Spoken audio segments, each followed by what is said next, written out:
Good morning. Welcome to the overview of Respect 101, CrossPoint's anger management class. And for the sake of time, we're going to get started. And I want to thank you guys for coming out and hearing about the class.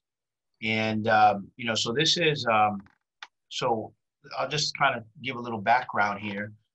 So I've been, so I'm Rodney Allen. I'm a licensed clinical social worker. I've been one since 2003, so about 17 years, a little over. And my background, I've always kind of been interested in working with young men, in just kind of helping them to overcome things that challenge them. My first job out of graduate school, I worked in the Department of Youth Services with violent offenders down in the Boston area.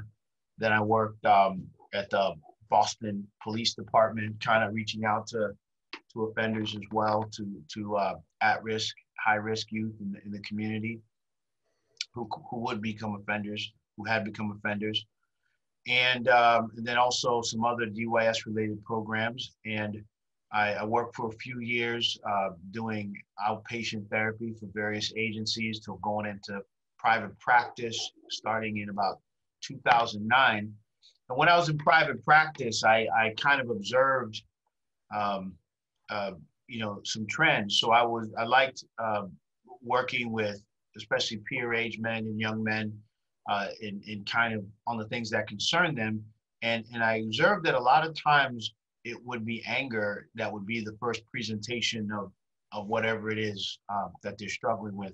So for example, a man might have post-traumatic stress disorder and not really realize that their past is affecting them that way.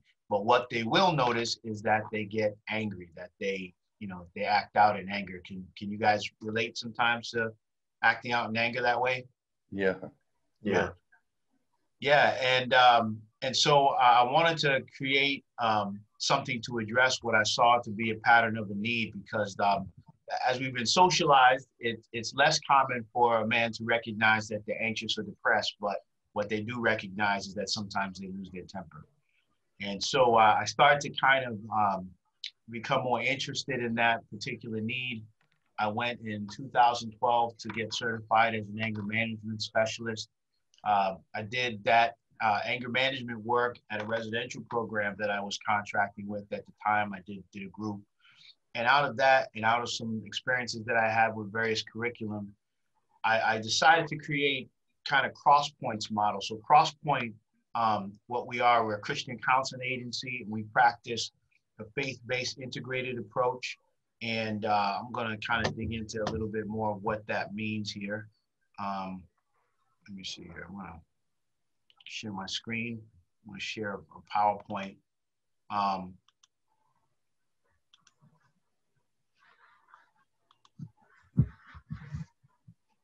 And so I want to share a little bit more about kind of our approach as an agency. And then at the end, I'm going to give you guys a chance to ask questions and maybe introduce yourself a little bit more when we get to that point, okay? So, so the purpose of this group, I wanted to create a group that would help men to better manage and express their anger in order to give their loved ones the respect they deserve and gain the respect that they're truly seeking. Because the way that things go is that our loved ones tend to be the recipient of our anger the most, aren't they? Yeah. That for some reason, we're more triggered, we're more vulnerable in the situations that are closest to us. And that's where we can tend to have the most regret and want to correct things the most. So I wanted to kind of lean into that. And the reason why we called it Respect 101 is because that's usually the triggering idea, is that men feel like they're not being respected for whatever reason. And that gets translated into anger, kind of commanding the respect that they're looking for. But the ironic thing is that the more that we demand respect is kind of the less that we get it. I don't know if you noticed that trend as well, that the more we we say respect me now is less inclined the people that we care about are to do that. So I created this curriculum. And so what I did is I kind of pulled from what I was learning to be some of the best practices with regard to anger management. But also I wanted to do it from the perspective that we particularly take at CrossPoint, which is what we call a Christian integrated approach. And you know, in terms of the Christian ideology, there's a lot of variation that can happen with this. So these are some of the things that we kind of lean into, because there's a lot of dispute among what it means to be Christian and kind of different doctrines. So we just kind of have 4 broad beliefs that inform the way that we work at CrossPoint. 1, the idea of a creation. We believe that we're intelligently designed beings made to reflect our Creator and to function in a specific way. So a great analogy that I've heard is if you're walking through the woods and you found an iPhone lying in the woods, you wouldn't think that it fell from a tree. You wouldn't think that it just kind of spontaneously popped up there. You look at the intricate design of the iPhone and you say, wow, someone made this. No one who found an iPhone for the first time would think that it just spontaneously came to being. So in the same way, when we look at human beings as creatures, as animals, we're so complex. We're so wonderfully made. It's really, you know, we believe that we're designed to work in a functional, in a way. So what that means is that we have an optimal way of functioning, so that if we reach for it, I feel like that's reflected in science. So the way that science intersects with this is science unpacks that design the way that we could break apart an iPhone and to some degree understand things about it, right? So we believe that the role of science is to understand this design, but science didn't create the design. Does that make sense? Yeah. Is this tracking with this? Okay, so what that means is that we have a way that we can work that if we discover it, it's going to be ideal. But even though we have this ideal, there's this fall where we have strayed from functioning in the way that we're designed to function and relate. And our goal is to find our way back. And we believe that that way back was highlighted to us through a redemption. An intelligent God is working to draw us back to the way that he intended for us to live. He made it possible through Jesus' example and his work on the cross. And even if this is not your particular belief system, one can find hope that there is a design that is discoverable, and it's for you, and it's specific, and it's discoverable, right? The last thing is the idea of heaven. So in the Judeo-Christian view, it's a particular destination, but it could also represent the idea of transcendence or legacy. In one way or another, our lives will outlive the days we live on this earth. And as we live right now, we have input and choice with regard to that legacy, if that makes sense. That we, one way or another, we understand that our lives are gonna outlive us. And so now is a time where we have a choice about what that message will be going forward. Do these things make sense? Any questions, thoughts about these things so far? No, that makes sense. That makes sense. Okay. All right. So let me just do an overview of the class itself here.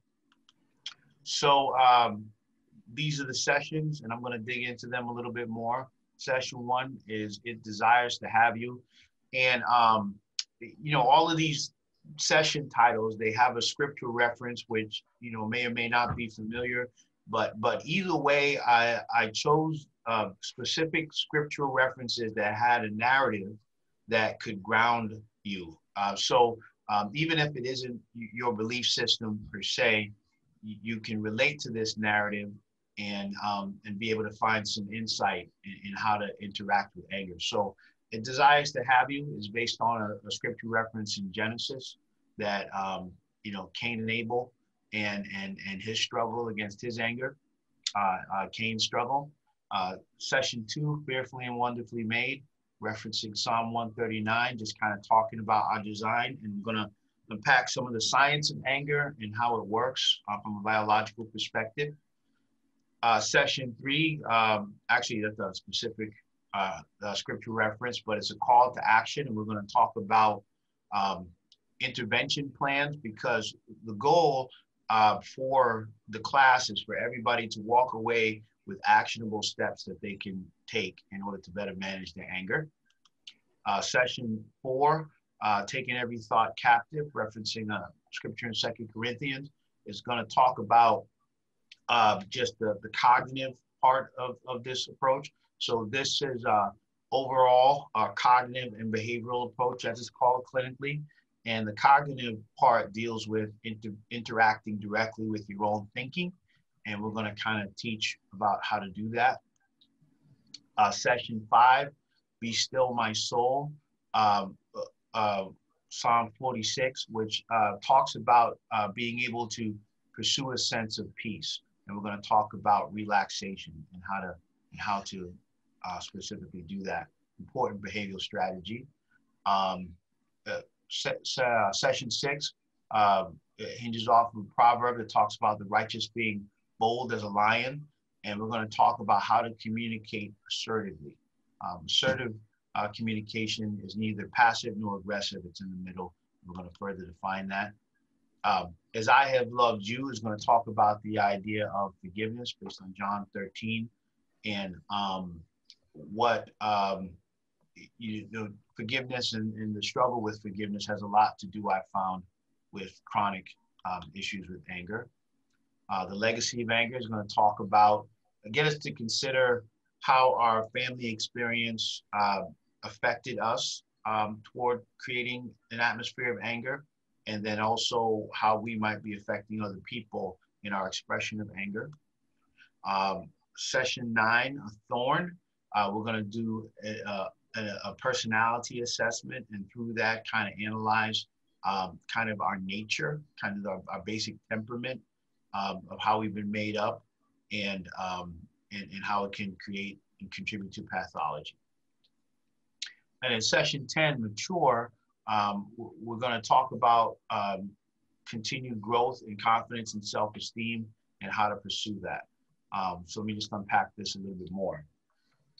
So I found that in managing anger, there's some basic keys to what everybody has to master in order to have some success with this.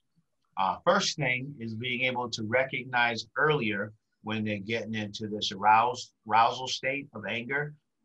And through that, we learn to identify what's called cues, events and cues, which signal to a person that they're starting to go down that road so that they can have a choice to act and choose a different path.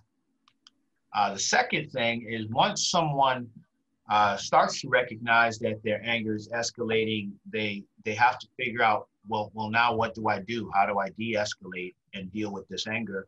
And then we give people tools in order to do that. The third thing is learning how to communicate whatever it is they're angry about. Because the truth is, anger itself isn't wrong. It's just a feeling. It just is. And but it causes us many times to do things that can be harmful. But what we work on, one of the things that we work on, the bold as a lion thing, is how can I communicate whatever it is that's making me angry in a way that's productive, in a way that allows people to listen. And then lastly, developing some insight into why we tend to get angry when we get angry. And this is where we look at the legacy and the personality test. So session 1 desires to have you. That's the scripture. And the Lord said to Cain, why are you angry? Why is your face downcast? If you do what is right, will you not be accepted?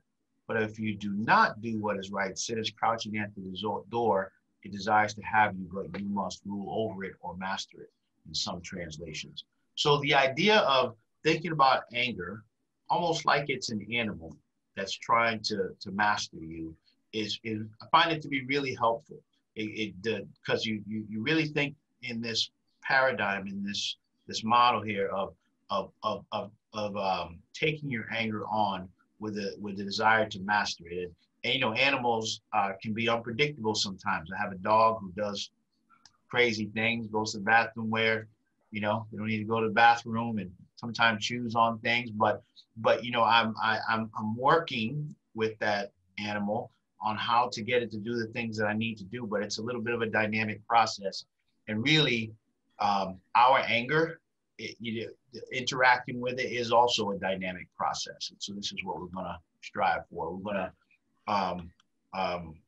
work on that in that session. So session 2, Fearfully and Wonderfully Made, is based on this scripture, and it's to reflect together on the biology and purpose of anger. So we're going to dig into what specifically is going on, and how you can recognize it, you know, become more self-aware of the processes that are going on, and then through that, obviously, to be able to figure out how to intervene with it, because anger actually is adaptive.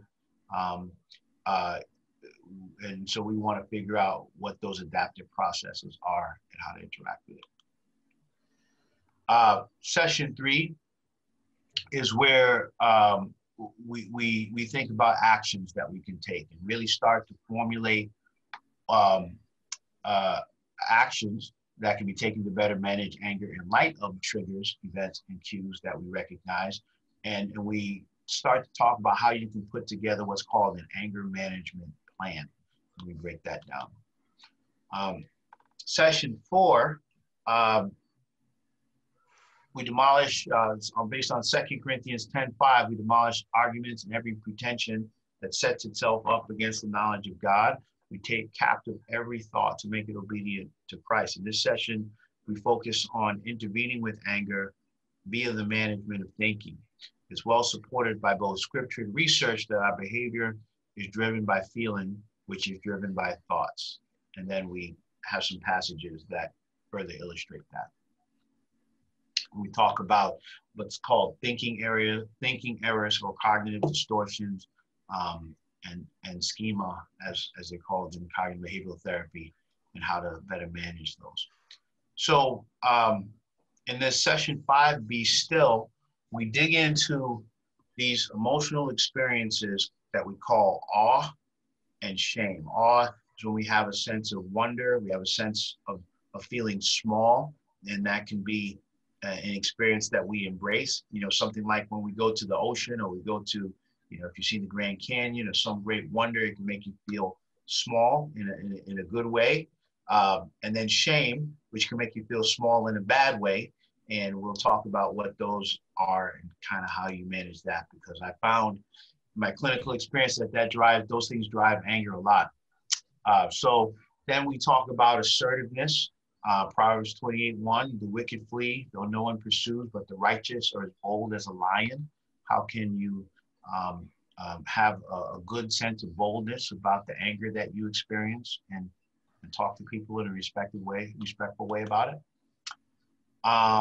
And we kind of talk about accessing assertiveness skills to better manage anger.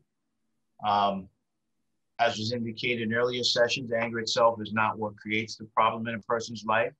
It's a problem when it's unmanaged or inappropriately expressed. The anger itself is a biological alarm which serves an adaptive purpose. Consider how different the outcome could be if anger prompted you to communicate assertively instead of to act out. Definition of assertive is disposed to or characterized by bold or confident statements and behavior. We're going to define what that looks like. Forgiveness. And, you know, we're going to talk about the idea of forgiveness, and we're going to relate it to the scripture and kind of unpack that, because forgiveness is an elusive experience that it's hard. It can seem hard to define. It can seem hard to do, to execute. But what's cool is I've found some resources over the years here from purely clinical, secular point of view, as well as a scriptural point of view, that kind of help a person to understand what it means to forgive and practically how they can pursue it. So the goal of this session will be to explore and learn how to access the healing power of forgiveness. When we have been deeply wounded and have not healed, our pain can become bitterness, which is the fuel of chronic, intense anger. Pretty much you can look for it when a person struggles with chronic, intense anger. You can find unforgiveness, a lack of forgiveness not far behind. It perpetuates the experience of being wronged in a manner that makes a past offense feel like it's present, causing us to want to defend against the next potential injury. Remember, anger in its most basic form is an alarm against danger. The world teaches us to defend ourselves with hostility, which perpetuates pain. Forgiveness breaks the cycle and can be the soothing balm to begin the process of healing for us and the world we touch. For the believer, this was the core of Jesus' ministry and the mandate and required of his followers. We'll take a look at secular and biblical perspectives of the issue. Legacy. So amazing concept, this idea in Malachi: he will turn the hearts of the fathers to their children, the hearts of the children to their fathers, or else I will strike the land with a curse. You know, we can pretty much, especially if our anger is chronic and intense, somehow we learned it. And so to figure out, you know, how that happened, where that happened, and then to think about those of us who are parents, think about how our anger could be affecting others and how we can interrupt the cycle. During the session, we'll reflect together on the impact of anger within the family system. We'll assess the impact of anger on us and those we influence through discussing family experiences and reflecting on some scriptural goals, ideals for the family. So thorn, so this references a scripture in 2 Corinthians 12, where Paul says, to keep me from becoming conceited because of these surpassingly great revelations, there was given me a thorn in my flesh, the messenger of Satan to torment me. 3 times I pleaded with the Lord to take it from me, but he said to me, my grace is sufficient for you, for my power is made perfect in weakness. Therefore I will boast all the more gladly about my weaknesses, so that Christ's power may rest on me. That is why, for Christ's sake, I delight in weaknesses and insults and hardships and persecutions and difficulties. For when I am weak, then I am strong. And so Paul was referencing something which no one knows for sure what it was, but it was something that he saw as a part of his very nature. And I know for all of us, we have certain traits in our personality that are inborn, that we can almost kind of feel like, why was I made this way? Why do I have this issue? All of us have something. And he referenced it as being a thorn. So we're going to look at, we're going to do a structured personality assessment here. And then we're going to look at how that relates to anger and think about what our thorn, so to speak, could be. So then lastly, maturity. This session, based on 1 Corinthians 13:11, when I was a child, I talked like a child, I thought like a child, I reasoned like a child. When I became a man, I put the ways of childhood behind me. We're going to talk about growth because this will be the last session. And I'm going to point you to some resources that I found helpful in personally growing and helping the people who I work with to grow. And then we're going to kind of summarize the course at that point and what we've learned from it. So that's a model, a visual of the 7 Habits of Highly Effective People. Have you guys ever read that book or dealt with this model? Not me. Oh. Yeah.